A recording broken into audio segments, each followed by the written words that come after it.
People think that the President of the United States has the power for debt forgiveness. He does not. He can postpone, he can delay, but he does not have that power.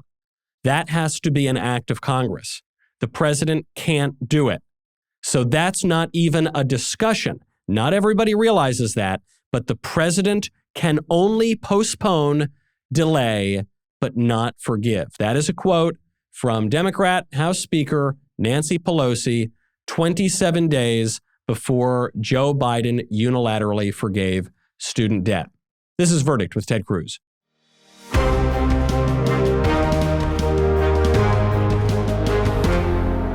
This episode of Verdict with Ted Cruz is sponsored by American Hartford Gold. If you're like me, then you are growing more and more concerned about the state of our country and about your own future.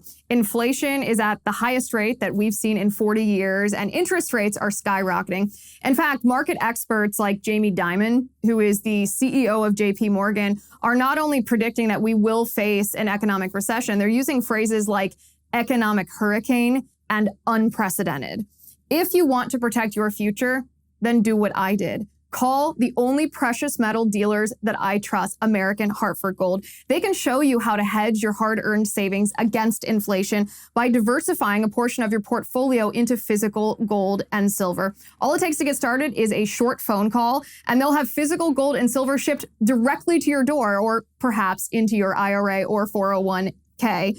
And they make it easy. They're the highest rated firm in the business with an A+ rating from the Better Business Bureau and thousands of satisfied clients. And if you call them right now, they will give you up to $1,500 of free silver and a free safe on your first qualifying order. So don't wait. Call them now. Call 855-768-1883. That's 855-768-1883. Or if you prefer text messaging, you can text the word CACTUS to 65532.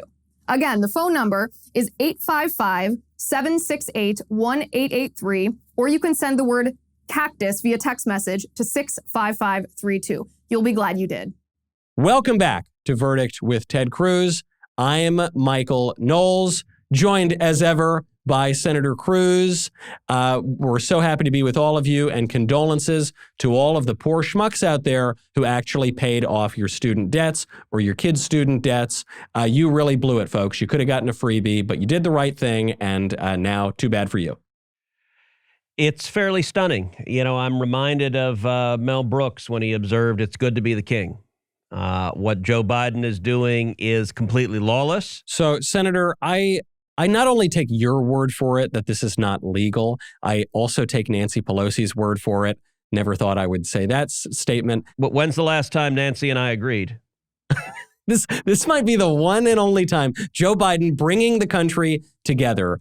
I think the argument they tried to make was that this in some way related to the HEROES Act after September 11th. There are all these kind of bizarro ex post facto explanations of how Biden did this. But I take both of your word for it that it's not really legal. And yet, obviously, he is doing it. So while he might not have the right to do it, he apparently has the power to do it.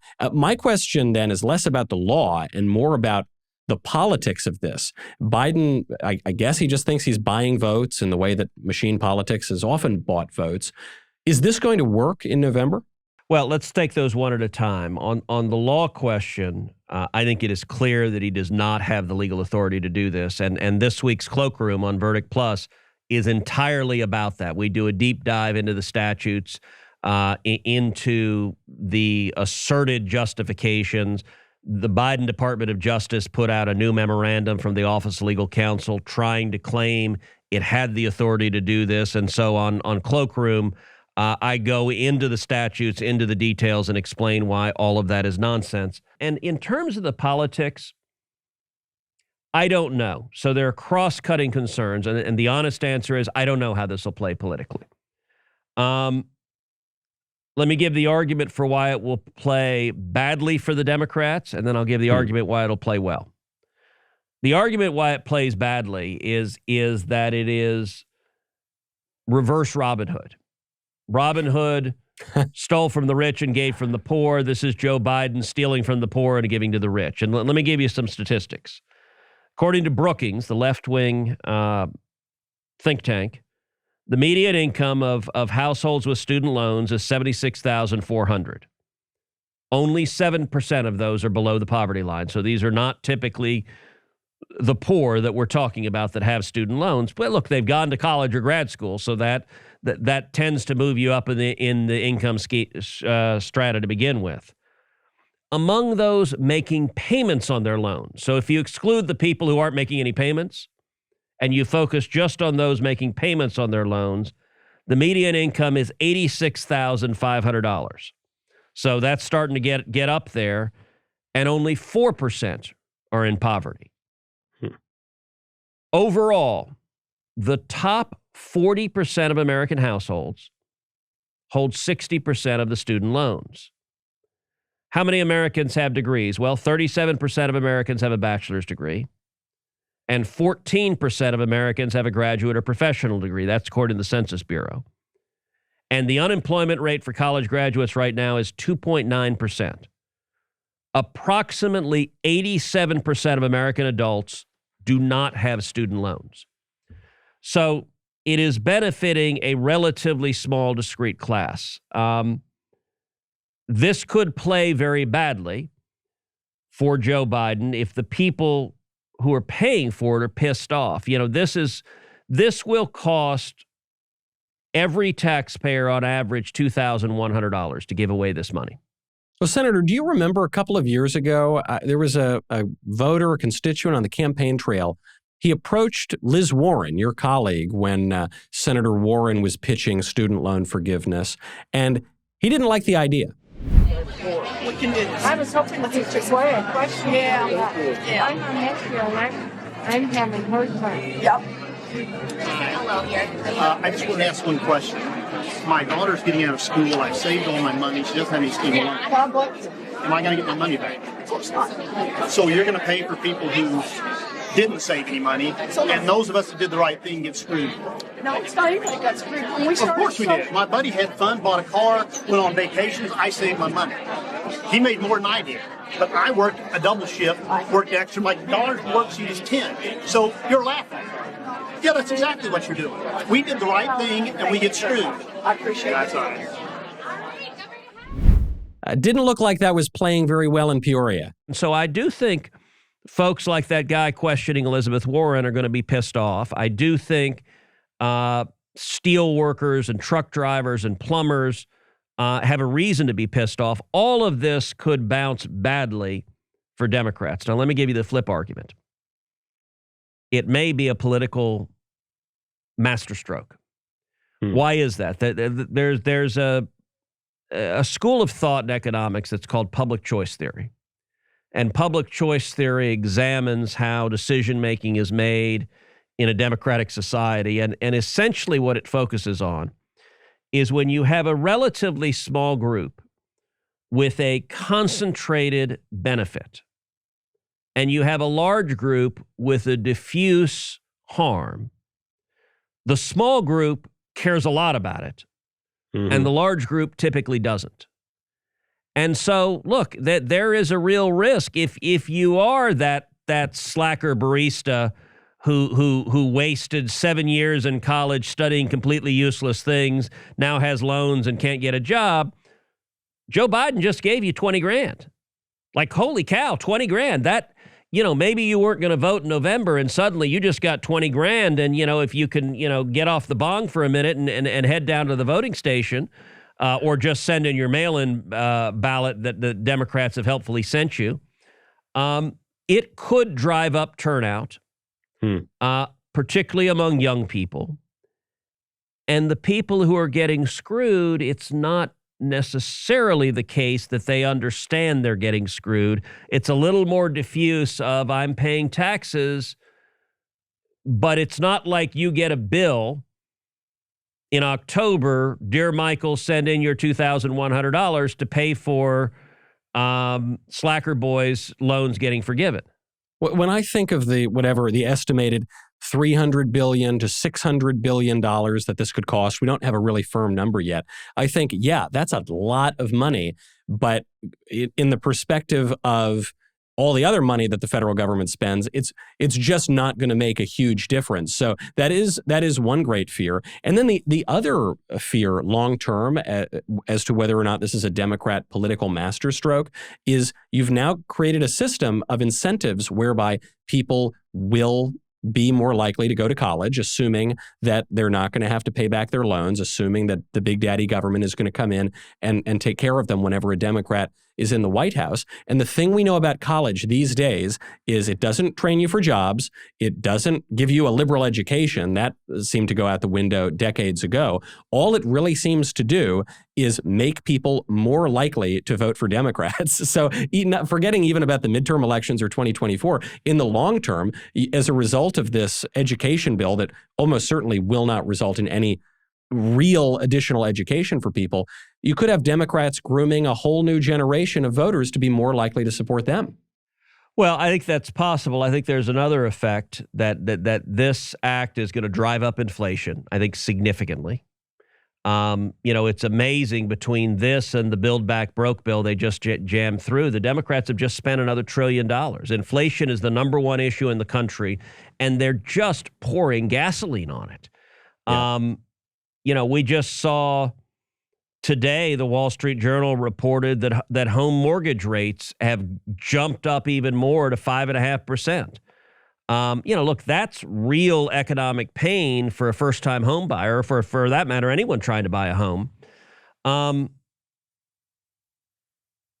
of the effects of the inflation most concentrated is going to be on college tuition.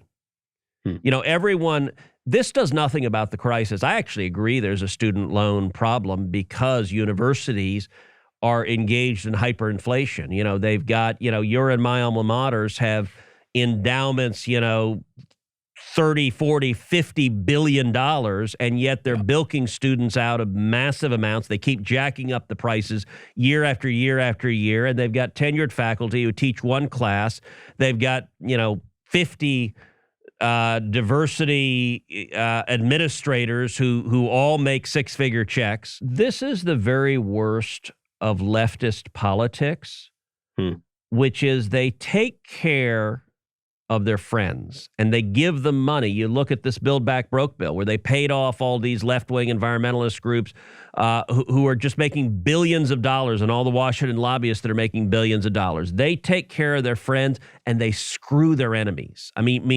For the left, it is a zero-sum game of reward and retribution, and it creates a vicious cycle where all the people they're paying off are then going to keep trying to keep the people paying them off in power. I'm reminded of one of my favorite Simpsons episodes where Grandpa Simpsons has been getting checks for, I think it was having like an itchy and scratchy cartoon or something, and he hadn't done it. It was a mistake. And Lisa says, well, Grandpa, didn't you think it was strange that you were getting checks in the mail for not having done anything? And he says, no, Lisa, I just figured the Democrats were back in power. Well, speaking of the friends of the Democrats, and actually speaking of your ability, to send your kids to school and to make any money at all, Senator, I don't know if you saw this headline, but someone is coming for your job. You have got a major figure, at least according to CNN and MSNBC, coming after you. The future former Congress lady, Liz Cheney, is launching a political action committee. She's targeting, not Democrats, of course, she's targeting Republicans. And you, sir, are at the top of the list.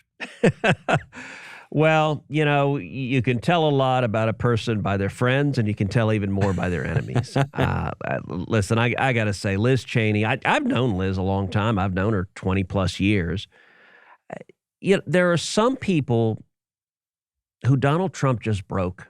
They hate Trump so much that their mind went on fritz. And I got to say, Liz is unrecognizable. She has become a left-wing Democrat now. And like 10 years ago, the idea that Liz Cheney was a left-wing Democrat would have been ludicrous. Obviously, her dad was Dick Cheney.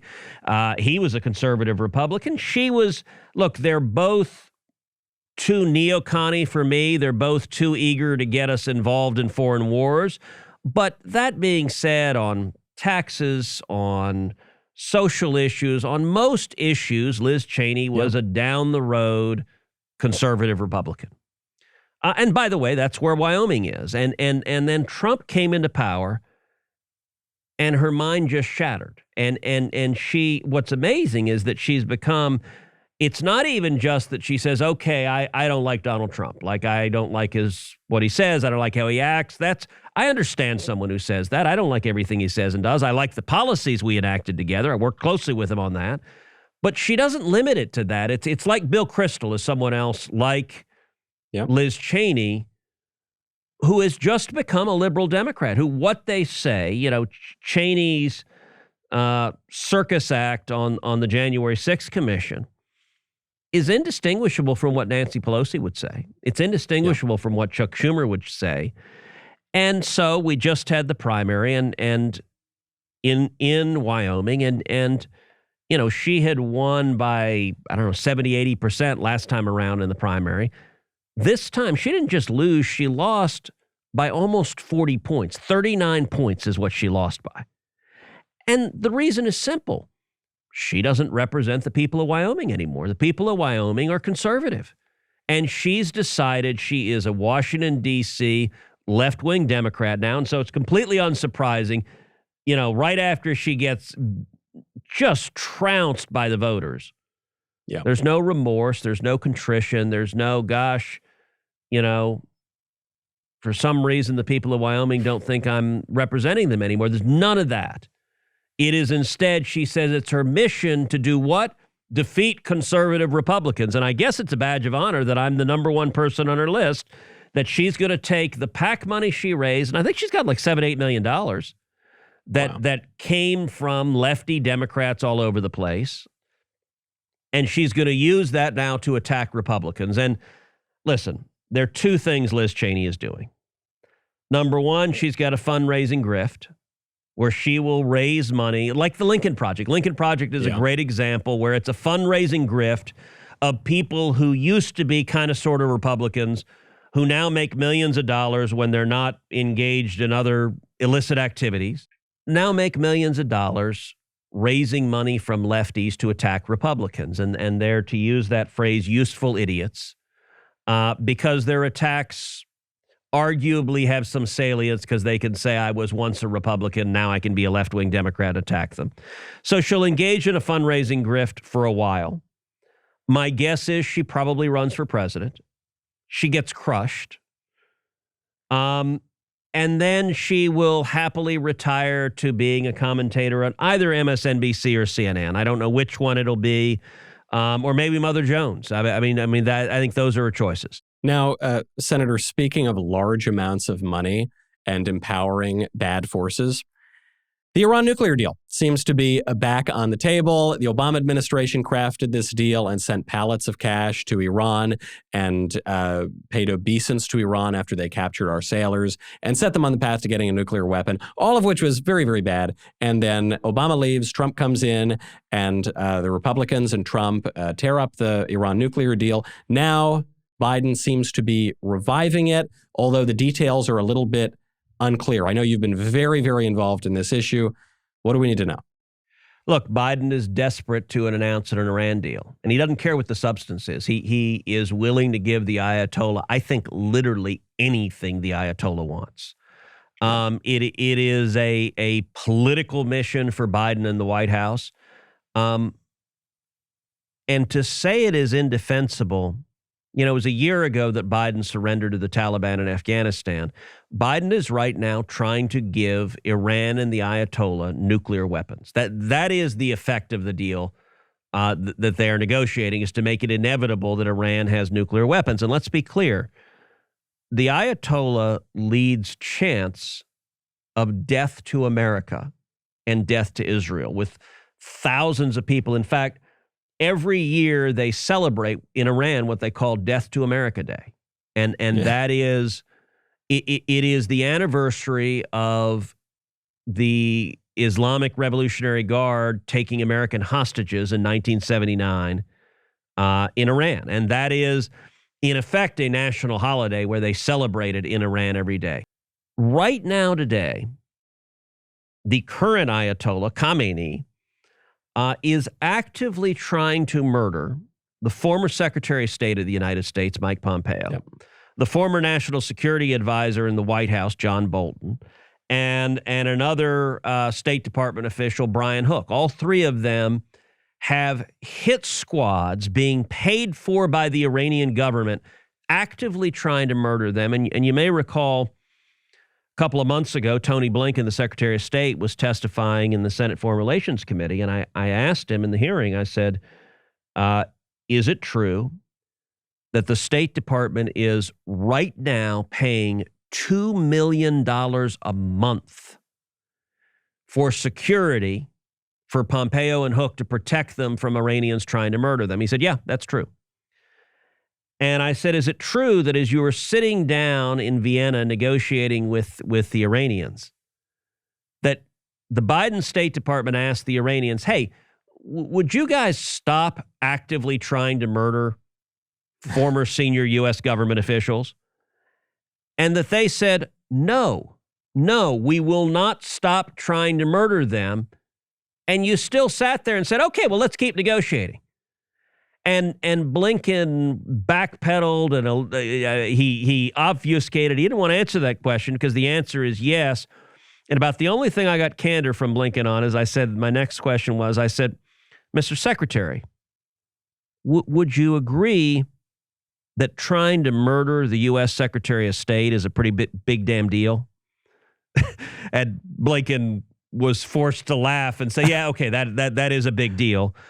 But it doesn't stop Biden. Who among us hasn't? Yeah. It is ludicrous. Here's some good news.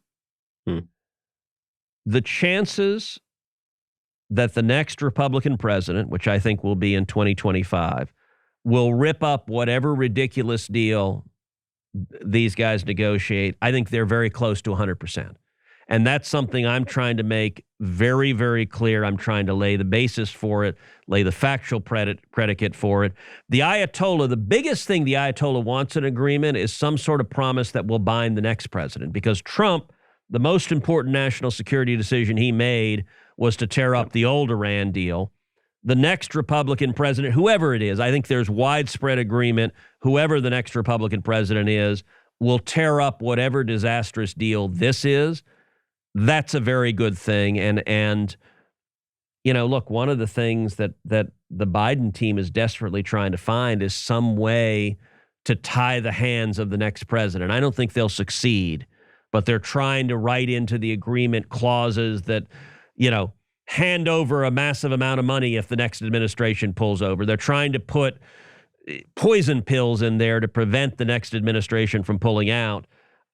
We'll see what they come up with, but I think regardless, the next president is pulling out of this disastrous deal, because allowing the Ayatollah to have a nuclear weapon is an unacceptably high risk that weapon would be used to murder millions of Americans.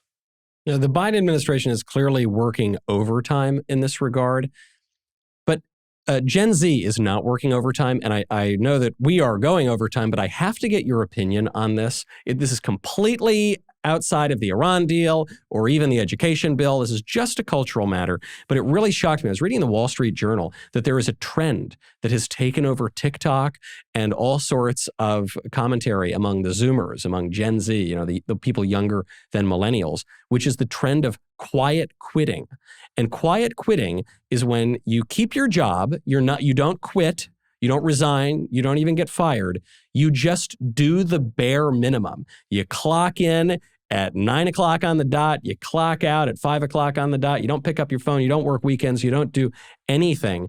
And it was so bizarre to read this, because I was always raised that you just work hard and you never stop working hard, and all the guys at the top are working really hard. I know you work about 27 hours a day. I've seen it up close in cities all around the country. How do you explain this trend? And do the Zoomers have any sort of point when they're looking for work-life balance?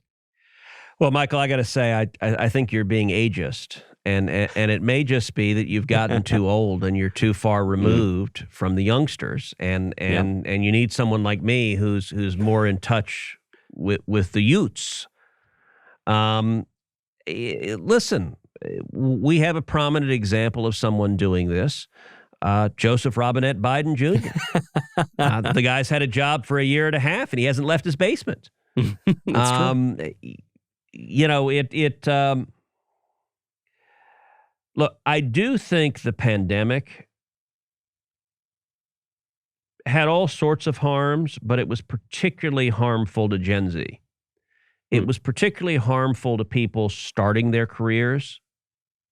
It was very harmful to kids, too. I mean, kids who had school shut down, that was incredibly harmful. But, you have a lot of people in their early 20s who have their first job, and their first job was during the pandemic, where they worked from home and they just Zoomed from home. And I got to say now, and I talked to lots of people in the workplace who say that 20-somethings say, hey, I'm just going to work from home this week. And they think that it's just the way it's done, that you just Zoom in. And there are lots of problems with that, one of which is that often people who are working from home don't work. Like, they claim I'm working, and magically they're doing everything from, playing golf to sleeping to running on the beach. But none of which are actually the job, presumably, you're paid to do. But it also really hurts young people not to be in the office. And I look at, I think back to when I was in my 20s and just starting working. The experience of being there, of being in the office culture, of seeing people who are more experienced, of learning from them. Look, I worked obviously as a lawyer. It is still very much the case that the way you learn how to be a lawyer, you don't learn how to be a lawyer in law school. You learn to be a lawyer much like they did in the days of Abraham Lincoln, which you carry someone's briefcase. You just watch someone, you apprentice under someone who is doing it, and you learn by osmosis. You learn by just observing and being there and seeing the day-to-day rhythm and how you do it. And I do think young people in particular who think I don't ever need to go into the office to work are robbing themselves of really critical education and on-the-job training. And that, at the end of the day, it's not healthy for society, but it's not healthy for them either. Like, working hard and listen, I had years after years after years of, working 16, 18, 20 hours a day. And that discipline, if you want to do things that are important and significant, it takes that time and commitment and energy. And so I do worry that all of the lessons society is teaching the younger generations are lessons that are going to be really harmful for them in the long term. Well, I'm glad that I could get that insight from someone who is young and hip to what the youths are talking about. And I will take that back and stew in that. Before we go, I have to remind you to subscribe. If you're on Apple Podcasts, Spotify, Stitcher, wherever, go subscribe. YouTube, make sure you join Locals in the Verdict Plus community, because there will be a whole other episode of The Cloakroom coming up with our friend Liz Wheeler. Liz, what are you going to talk about? Hi, Michael. Hi, Senator. Yeah, so it's very obvious that Biden's student loan debt cancellation executive order is unfair to people who have paid their debts off. It's also very expensive. It's going to cost the American taxpayer billions of dollars. It's redistribution of wealth, but opposite from what the Democrats usually advocate for. This is actually taking from the poor to give to the rich. It's also inflationary. It's going to increase or worsen inflation. But here's the million-dollar question. Is Joe Biden canceling student loan debt via this executive order even legal? That's what we're going to explore today on The Cloakroom. Join us at verdictwithtedcruz.com/plus. If you use my promo code Cloakroom, you can watch for free for the first month of your annual subscription. That's verdictwithtedcruz.com/plus. Sounds fabulous. By the way, speaking of speaking, we want to see all of you in person. Verdict is going back on the road. You can apply to have your school be one of the Verdict stops at yaf.org/verdict. That deadline is coming up, so make sure you submit your school today. yaf.org/verdict. And I very much hope that I will see all of you in person soon. In the meantime, I'm Michael Knowles. This is Verdict with Ted Cruz.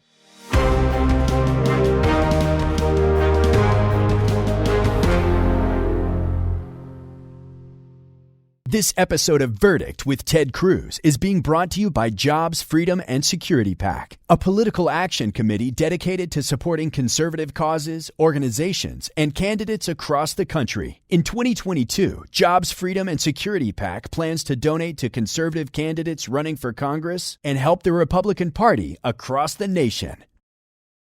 If you like this video, you should click the like button, and then you should subscribe, and you should ring the bell, and you will never miss another video.